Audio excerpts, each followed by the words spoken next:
Welcome to Glisso English. Real life stories.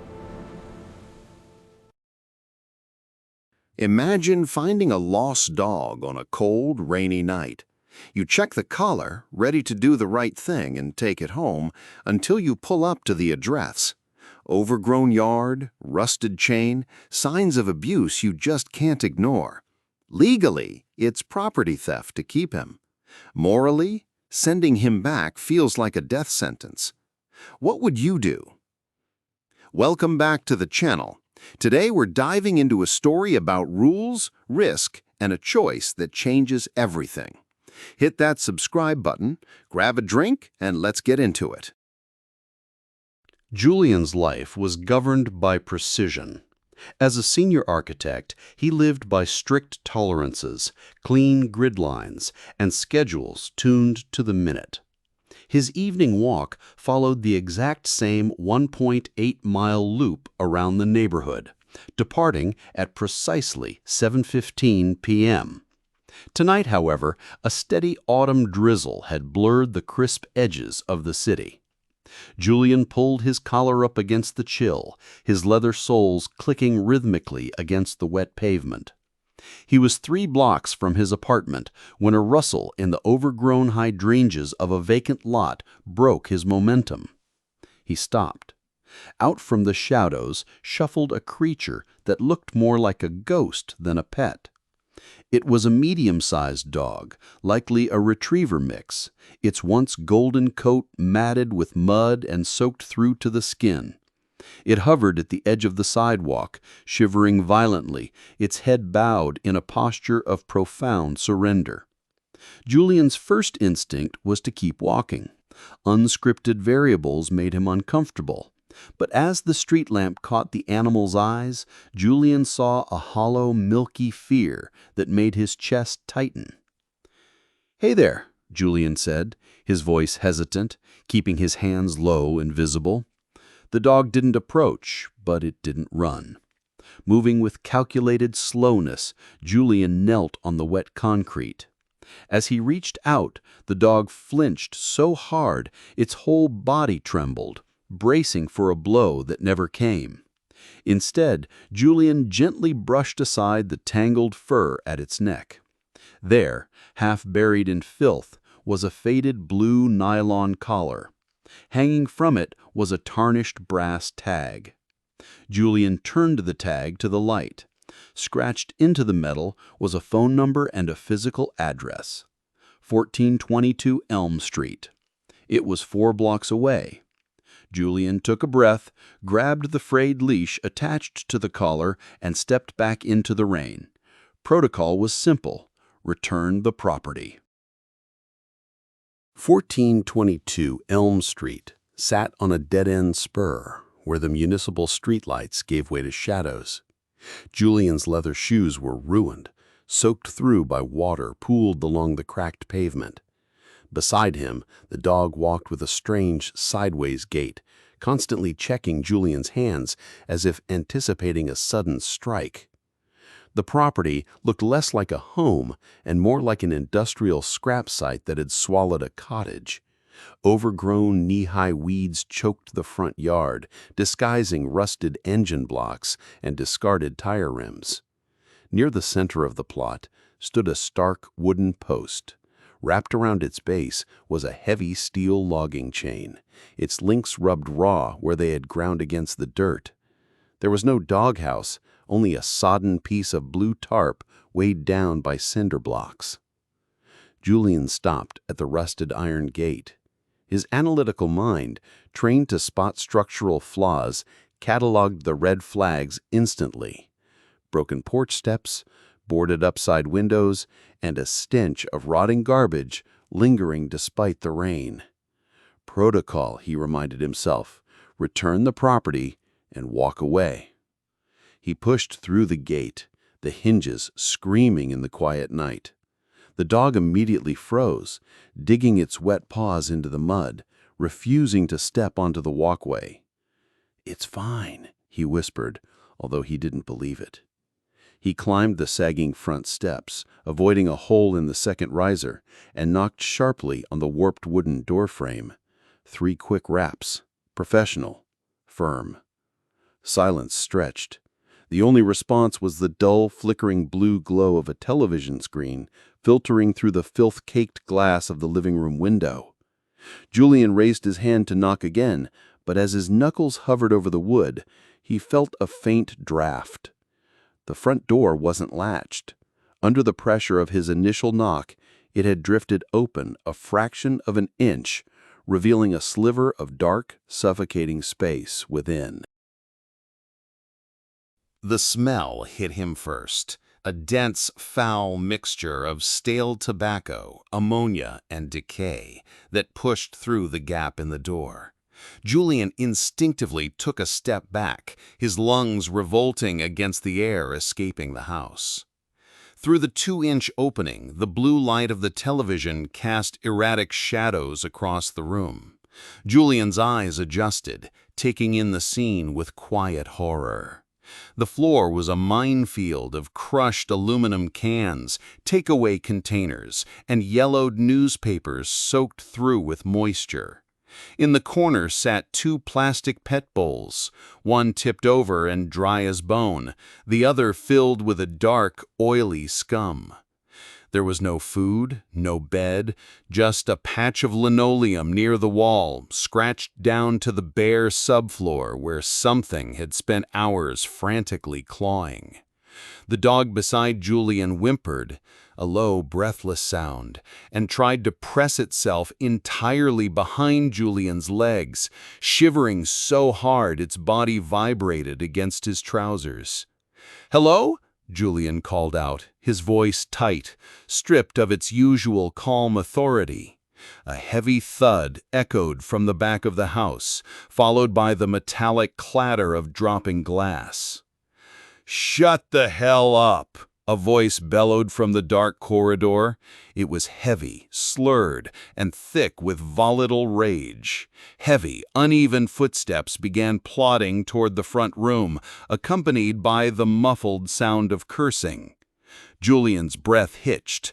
Every logical impulse in his body shouted at him to stand his ground, to complete the transaction like a civilized adult. But as the silhouette of a large man materialized in the doorway's blue light, Julian looked down at the dog. The animal was pressed flat against the porch, eyes wide, paralyzed with sheer terror. Julian didn't make a conscious decision. His hand tightened around the frayed leash, he backed off the sagging steps in absolute silence and pulled the dog quietly through the gate and into the rain. Julian's apartment was a sanctuary of neutral tones, hidden storage, and polished hardwood. It was designed to keep the chaos of the outside world firmly beyond the threshold. Tonight, that sanctuary was thoroughly compromised. Towels, his best Egyptian cotton, lay scattered across the entryway floor, already stained with black mud and grease. Julian sat on his heels, a warm, damp cloth in hand, slowly wiping down the dog's coat. The dog hadn't moved an inch since Julian locked the front door. It sat rigid on the mat, panting in shallow, rapid bursts. "Easy," Julian murmured, keeping his movements predictable and slow. "You're fine." As he worked his way down the animal's flank, Julian felt a series of raised, jagged lines beneath the damp fur. He parted the matted hair to look closer. They weren't fresh wounds, but thick, hairless scars running along the dog's rib cage and hips, the kind of marks left by tight wire or repeated heavy impact. When Julian accidentally reached toward his side table to pick up a fresh towel, his hand moved too fast.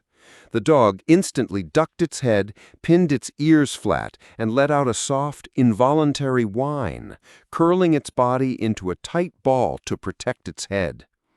Julian froze, his hand suspended in midair. He had spent his entire career calculating load tolerances and stress factors, building environments meant to shelter people from collapse. Looking at the shivering creature on his floor, Julian realized the damage here wasn't structural, it was systemic. He filled a clean glass bowl with fresh water and set it a few inches away. The dog waited, looking up at Julian with wide, uncertain eyes, as if asking permission to survive. "Go ahead," Julian said softly. The dog lapped at the water frantically, swallowing half of it before sinking back down onto the ruined towels. Julian sat back against the wall, staring at the blue tag sitting on his glass coffee table. The quiet order of his life felt miles away, replaced by a cold, heavy weight in his chest. By 8 a.m., Julian was sitting at his glass-top dining table, a half-empty mug of black coffee cooling beside his laptop. The dog, he had taken to calling him Copper in his head, lay motionless under the table, resting his chin on Julian's shoe as if it were an anchor. Julian opened a search window, typing with methodical efficiency, animal neglect laws, reporting pet abuse, custody procedure. The results were a cold shower of legal coldness. He spent 45 minutes wading through statutes and municipal codes, expecting to find a clear, step-by-step framework for handing over an abused animal to proper authorities. Instead, he found a labyrinth of red tape. Animals were classified under state law as personal property, legally no different than a bicycle or a lawnmower. Withholding a found pet, regardless of condition, constituted theft. To legally remove an animal from an owner, animal control required documented, long-term evidence of extreme cruelty, formal inspections, and often a court order. The process could take weeks. In the meantime, the protocol was clear. The finder was required to make reasonable efforts to contact the owner or turn the animal over to the municipal shelter. Julian called the local shelter. If the owner has placed a claim or the dog is microchipped to them, we are required to hold the animal for 48 hours and notify the owner, the intake officer explained over the speakerphone, her tone flat with routine exhaustion. If the owner comes to pick him up, we have to release him, unless there is an active warrant or a court-ordered seizure. He has scars, Julian said, his voice measured but tight. He's malnourished. The owner's property is inhabitable. I understand, sir, but without an open investigation, we can't legally withhold someone's property. If you keep him knowingly, the owner can file a police report against you. Julian hung up. He looked down under the table at Copper, whose tail gave 2 weak, tentative thumps against the floor. For 35 years, Julian had followed every code, every regulation, every permit requirement to the letter. But looking at the law now, he realized it wasn't designed to protect the vulnerable. It was designed to protect the deed. By Thursday afternoon, the rain had cleared, leaving the city washed in a stark, unforgiving light. Julian stood behind the blinds of his second-story apartment window, watching the street below. Copper was curled into a tight ring on the rug near the sofa, fast asleep for the first time in nearly 2 days. Julian, however, hadn't slept at all. His eyes were fixed on a man moving down the opposite sidewalk. He was broad-shouldered, wearing a stained canvas jacket, and walking with a heavy, aggressive gait that pushed right through the foot traffic. In one hand, he held a staple gun, in the other, a stack of neon green paper. Julian's chest tightened as the man paused at the utility pole directly across from his building. With 3 violent, rhythmic thwacks, the man slammed a poster onto the wooden post, slapped it flat with his palm, and stood back to glare at it before moving on. Julian waited until the man turned the corner before slipping out the front entrance. The paper on the pole was still vibrating slightly in the wind. Printed in thick, crooked, permanent marker above a grainy, low-resolution photo was a single word: stolen.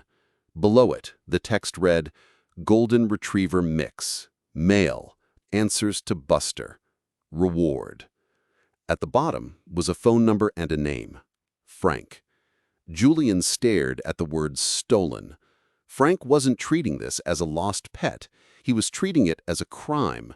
And worse, he was hunting in Julian's immediate neighborhood, just 4 blocks from Elm Street.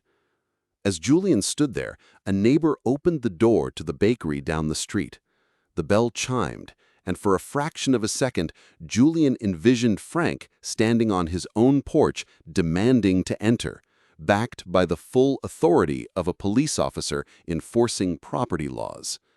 Julian pulled out his phone, snapped a quick photo of the poster, and walked back inside, his mind instantly shifting into structural mode.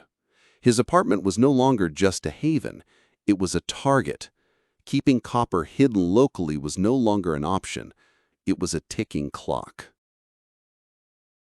Julian was an architect. He understood that before you change a structure, you map the site.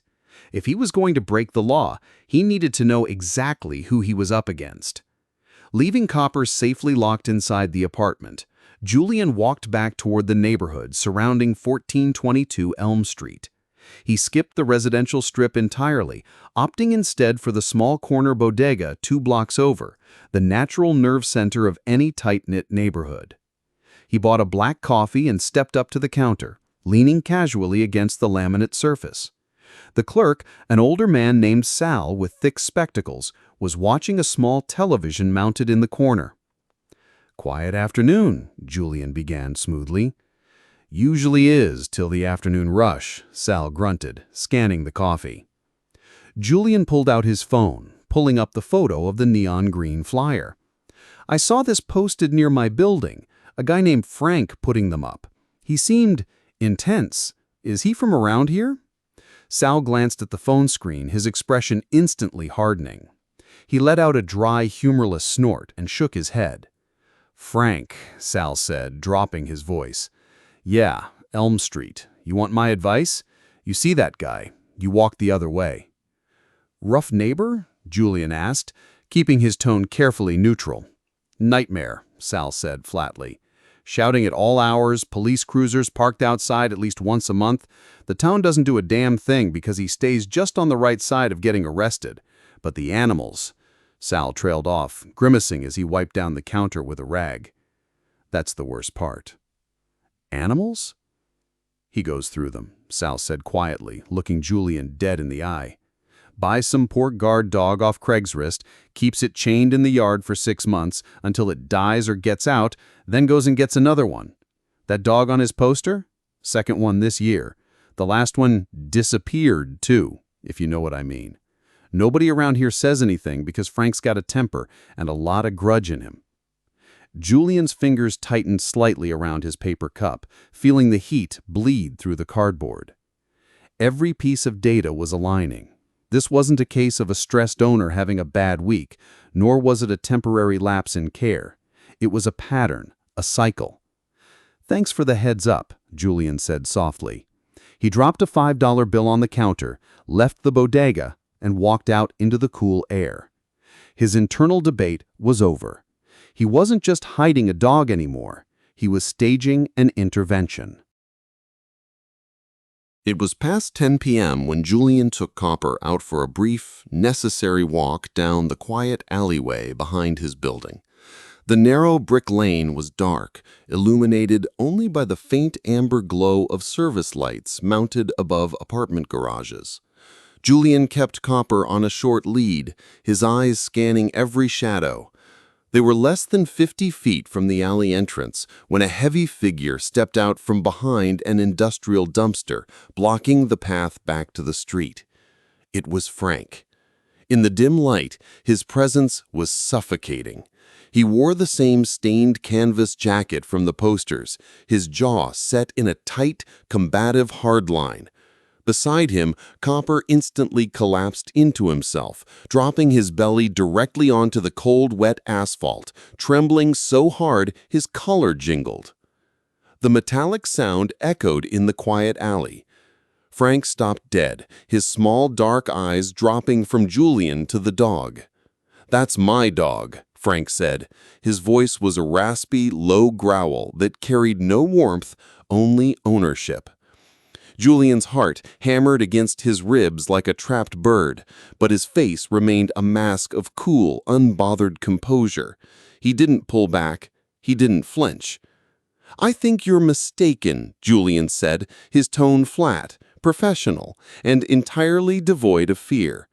"The hell I am," Frank barked, stepping forward. Comper let out a soft, terrified whimpering sound. "Red collar, retriever mix, gold coat, that's Buster. He got loose 3 days ago." "His name is Barnaby," Julian lied without missing a single beat, taking a quarter step forward to place himself partially between Frank and the dog.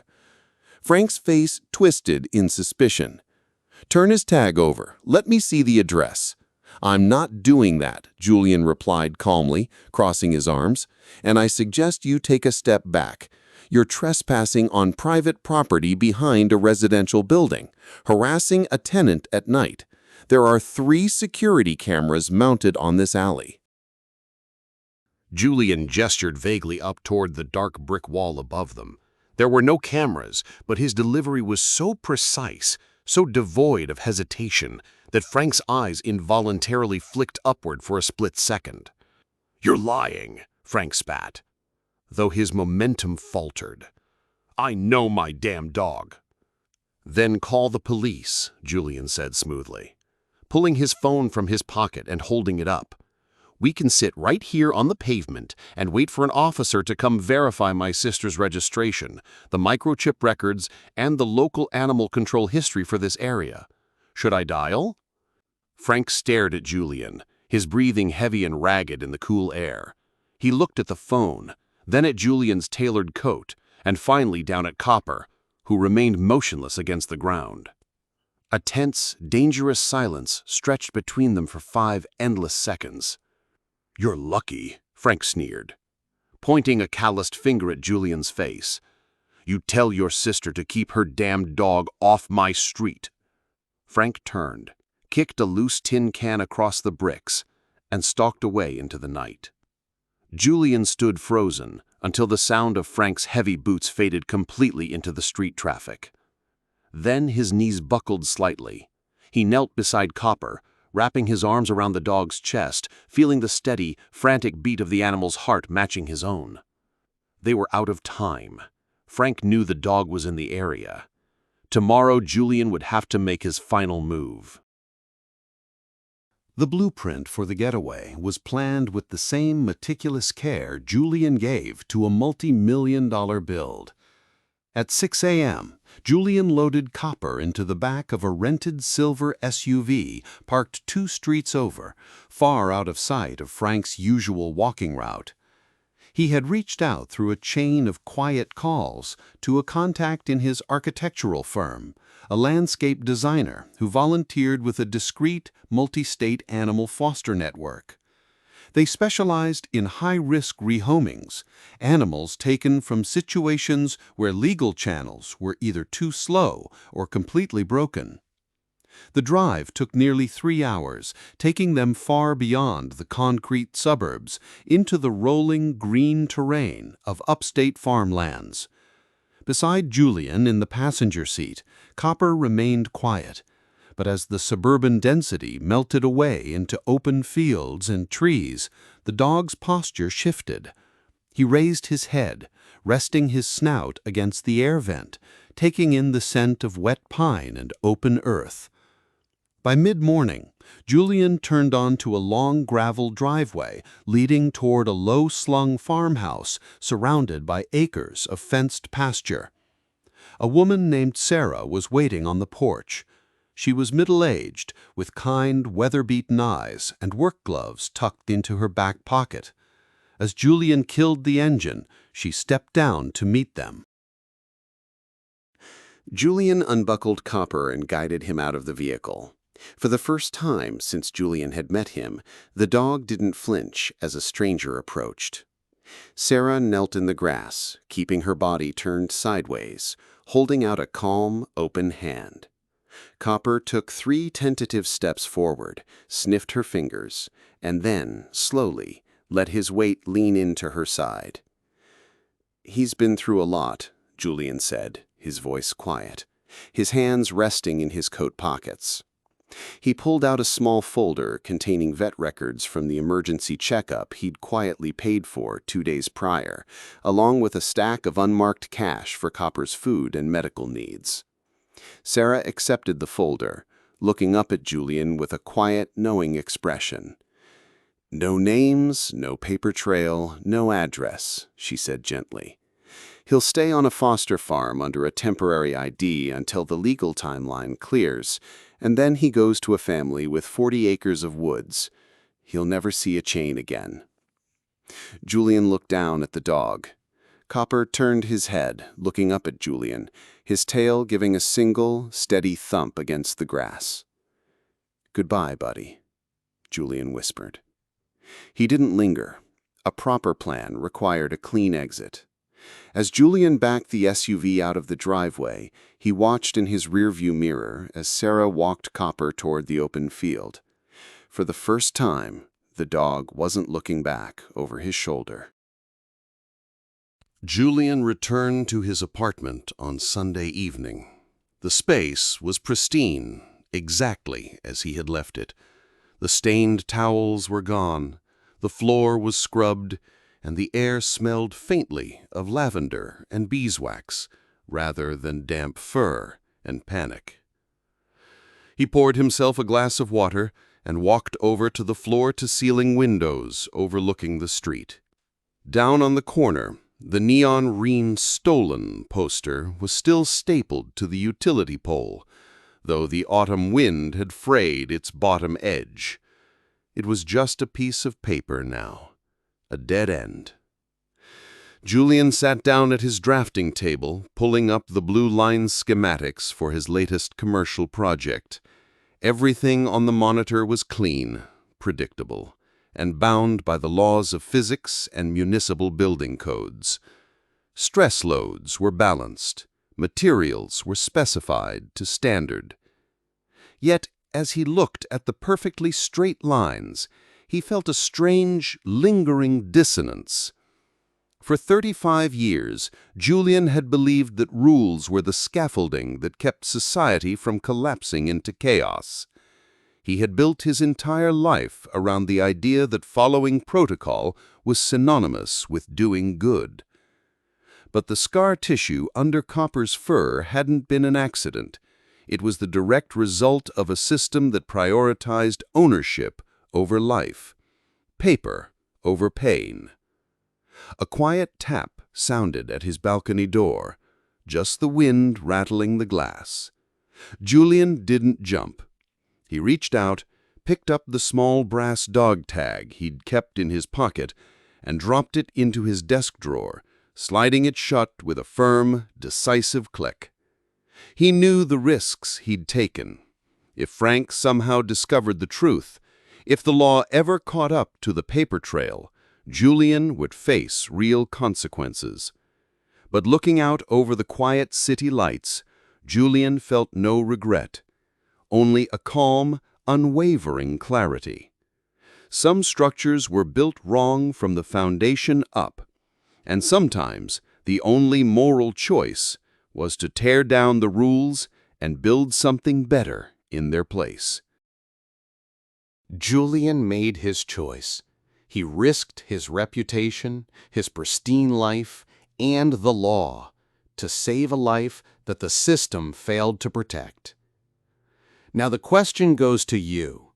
If you were in Julian's shoes, staring down a system that protects the owner over the animal, would you have returned the dog, called animal control and waited, or done exactly what he did? I read every single comment, so let me know your take down below.